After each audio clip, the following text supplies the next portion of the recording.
and greetings to you, music lovers, thrill seekers, conversationalists all across the fruited plain. It's the award-winning, thrill-packed, ever-exciting, increasingly popular, growing by leaps and bounds, Rush Limbaugh program here on the Excellence in Broadcasting Network. And we come to you, no matter where I am, no matter where here is, doesn't matter, as long as I'm here.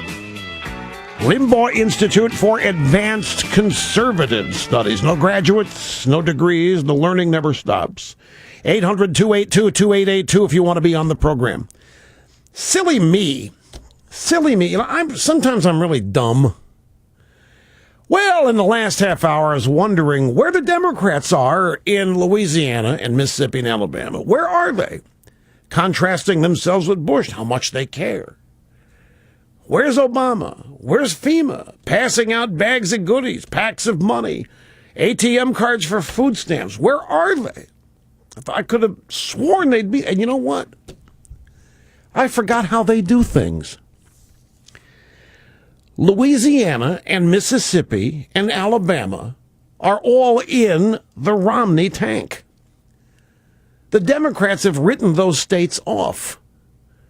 Obama is not going to win Louisiana or Mississippi or Alabama, and that's why he's not there. That's how the Democrats do things.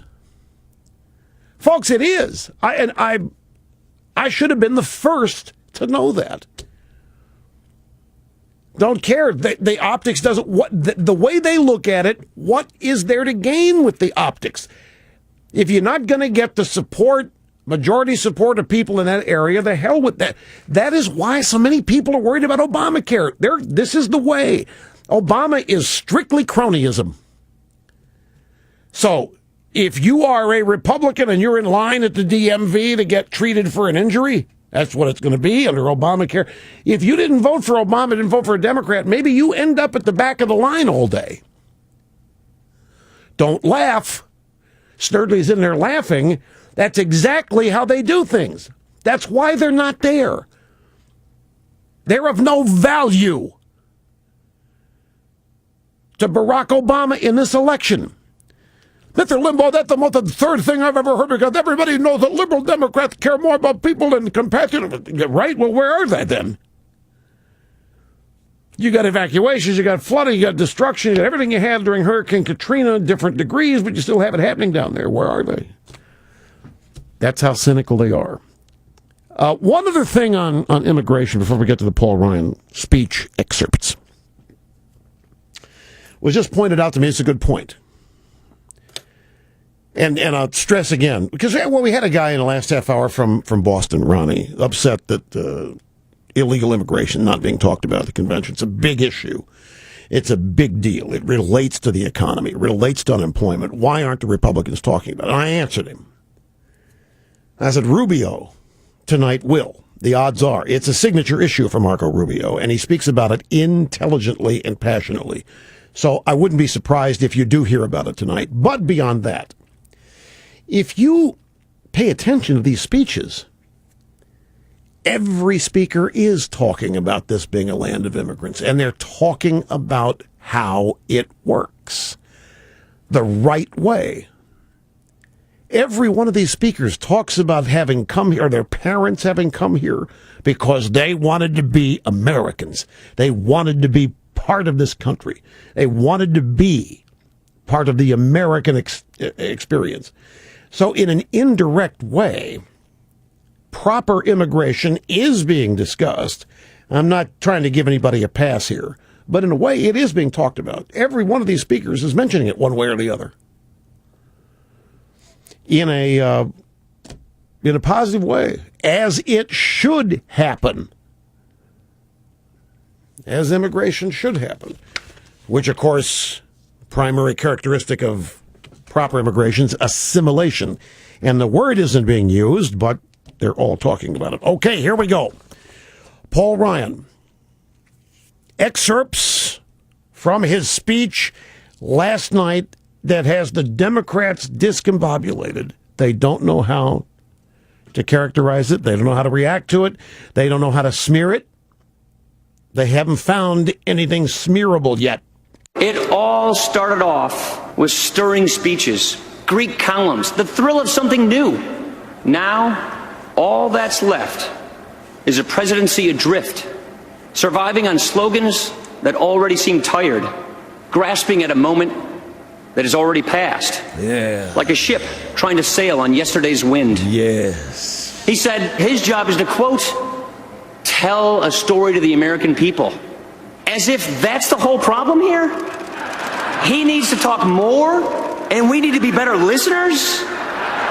Ladies and gentlemen, these past 4 years, we have suffered no shortage of words in the White House.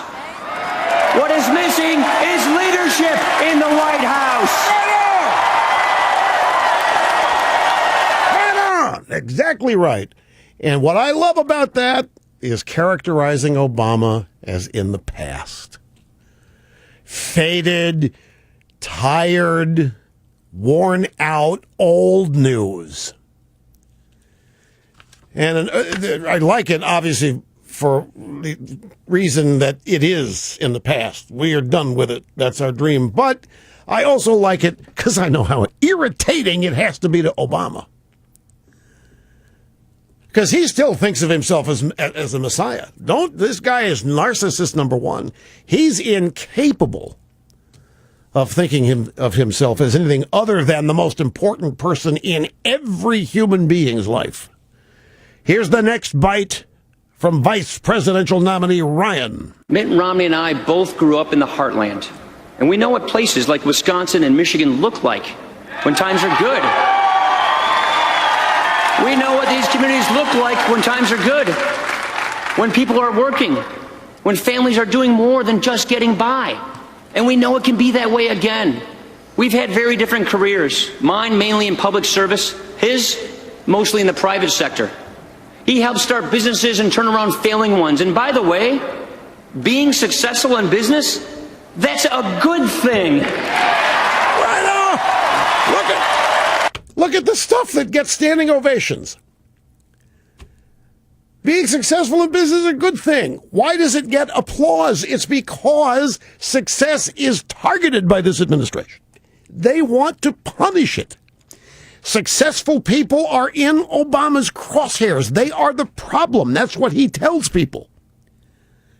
And as such, there's no inspiration to be your best. There's no inspiration to strive for great things with Obama. You are born, and that's it. You are Julia, that video that they made of the quintessential Obama female voter. You're born, and every step of your life is directed by government. Every move you make approved by government or not. And so something as simple as, and by the way, being successful in business is a good thing, gets applause. It used to not be that earth-shattering a statement. But the fact that it is quite telling in and of itself. There's much more, folks. Sit tight. El Rushmo back after this.